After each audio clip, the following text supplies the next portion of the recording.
everyone, it's Shelly, and welcome back to Double R Farm, Kentucky. For those that are new here, I'm all about homesteading and self-sufficient lifestyle. Whether we're diving into gardening, animals, and essential oils, I'm here to educate and inspire you to live the life you love. If you're here to hang out, that's cool too. Just sit back, relax, and we'll get started.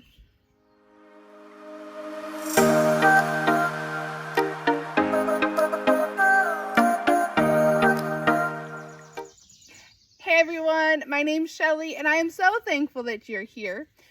Welcome to Double R Farm. My husband and I started our homesteading journey in 2023. We love to educate and teach people about our passion. It is my sincere hope that you get inspired to do the things that drive you. Whether it's your first or 50th time here, thank you for your support. It means the world to me. So if you're ready to thrive and live the life you love, hit that subscribe button and join our awesome community. Now let's jump into today's topic, meat rabbits. Raising meat rabbits offers both small farms and backyard homesteaders the opportunity to raise sustainable, high quality, cost-effective protein no matter what the space they have. In fact, when Ronald and I first started our homesteading journey, we had talked about what we wanted to produce and what was important to us, and having that good quality protein was super important. So we decided that we were going to venture in to having meat rabbits on our homestead. Have you ever noticed that when you talk about children having animals, it's typically cats, rabbits, and dogs? Occasionally the fish or two, right? And that's because rabbits are super easy to care for. What they really need is space to run around in, access to clean drinking water every day, and food. How we have ours set up is, I believe that their cages are 8x4, the bigger cages, and I think the smaller butt cut is probably 3x12. So again, really convenient. They're really easy to care for. And if you have smaller areas, you can definitely have smaller cages. I remember growing up, we'd have rabbits either in the garage or on the front porch. That's because we lived, for the most part, we lived inside the city limits. When we lived out in the country, we had big, huge dog kennels that we turned into rabbit cages, and those were purely for rabbits that we played with. They weren't harvest for meat. I typically go in and play with all my rabbits, including my buck cut and the young colony rabbits.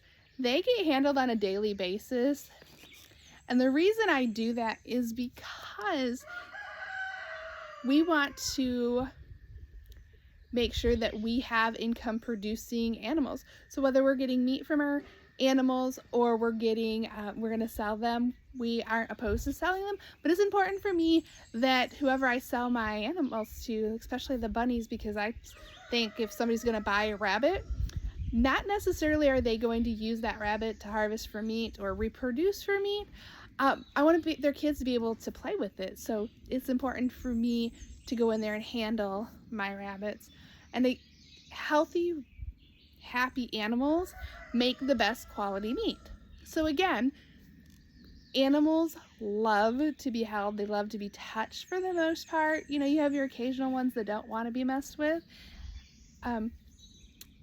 So, you know, I make sure that they're played with on a routine basis. Aside from the initial setup for your rabbits, which is going to include their housing, their water bottles, their feed containers, rabbits are fairly inexpensive to start. We have two different rabbit enclosures here.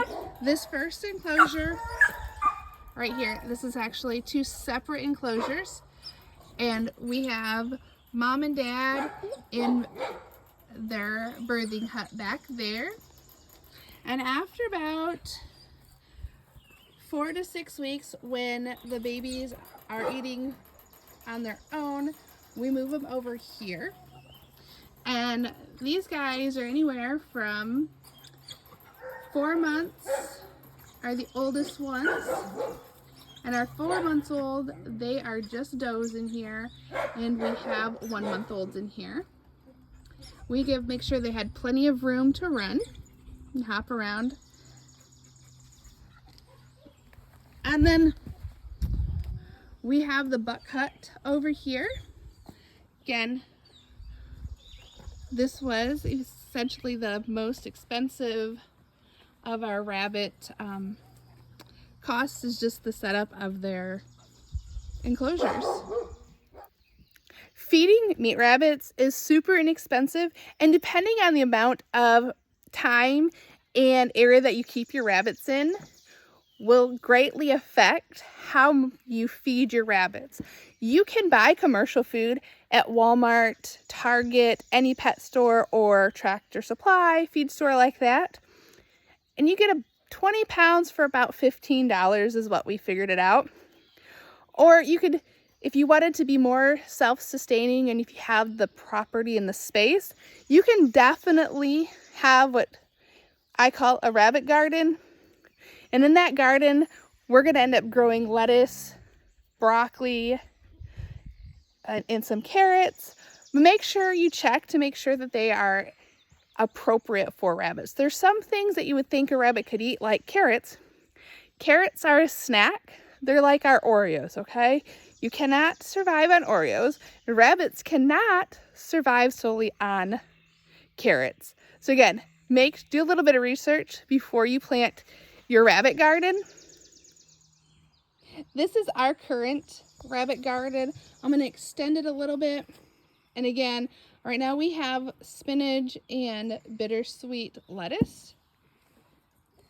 We're going to include that. We're going to increase that. And there's Vanilla. He's getting mad at me for some reason, so I think I'm just going to leave him alone for now. Sustainability is not just a buzzword for homesteaders. That's our whole goal. And rabbits allow us to become self-sufficient and easy to sustain our way of life. There are many ways that you can choose to raise your rabbits. We kind of have it both ways. Like I said, we have one enclosure that is simply mom, dad, and the babies, and they do great.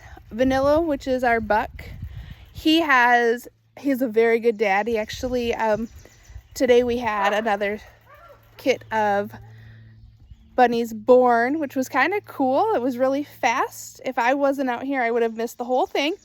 And he sat there just guarding spots opening to her birthing hut, and we'll go check that out in a little bit.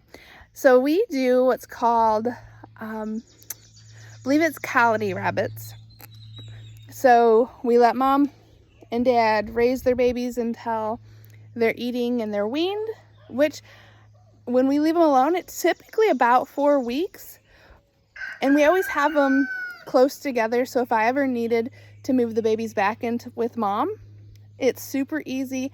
They can smell each other, they can see each other, and it's a great family environment. And we move them over to the big colony with their brothers and sisters. We only keep the young bucks in with the babies and the young does until about 4 months old. That's when they start wanting to reproduce, and then we move them back over to the big hut. I call it the buck hut, and they will live out the remainder of their days there. So this is Vanilla, and this is his woman, Spot. These are currently the only mating pair of rabbits that we have. We're gonna look at adding 3 more mating pairs here shortly once we get everything situated. Rabbits left to their own devices will reproduce a litter of bunnies about every 28 to 40 days, depending on when the female allows the male to mate with her. I have tried to separate the two of them.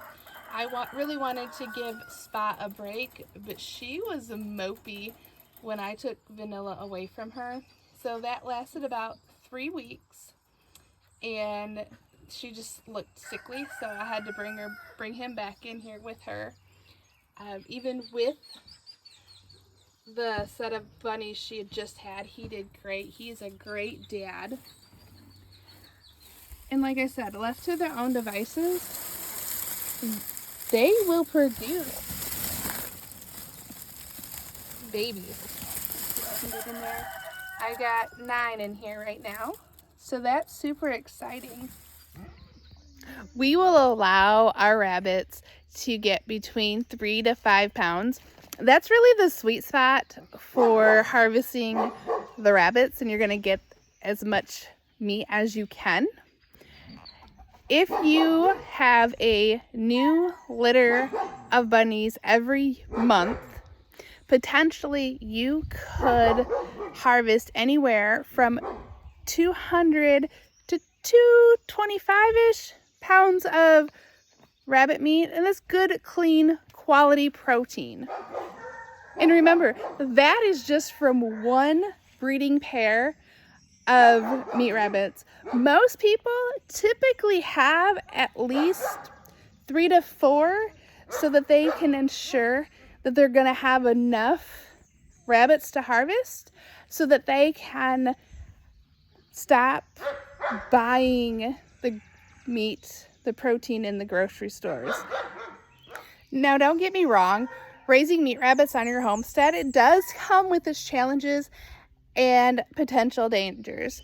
Everything likes to eat the rabbits.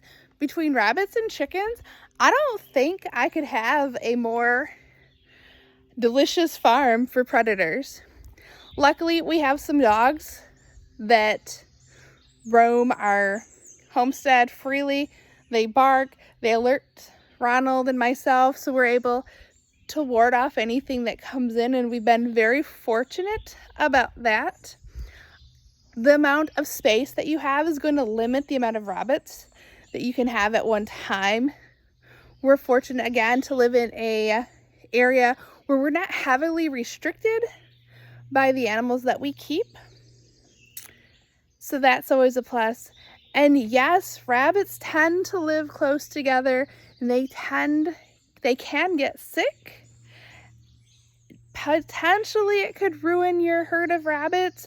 But again, we've had our rabbits for 9 months to a year now, and we've never come across an incident where our rabbits have gotten sick. So we're very fortunate on that. So please continue to send those prayers that our rabbits continue to be healthy and happy. There's been incidences that we read about where people have had really bad luck with raising meat rabbits because they've gotten sick. And because it was spread out over states, not just a geographical area, but there were states where they were infected, one would have to wonder if it was something that they all had in common as far as what they were feeding their rabbits.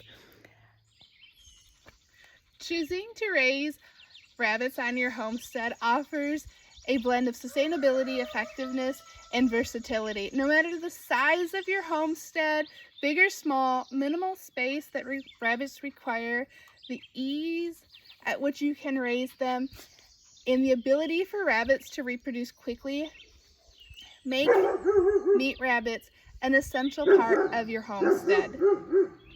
Now, if you're looking to learn more information about why you should consider raising meat rabbits, make sure you check out my blog. The link's in the comment below. If you have any questions, feel free to ask. I will definitely get to your questions and comments. I love reading them. Please subscribe. Your support means the world to me. I hope you guys have a great day. Thanks for watching.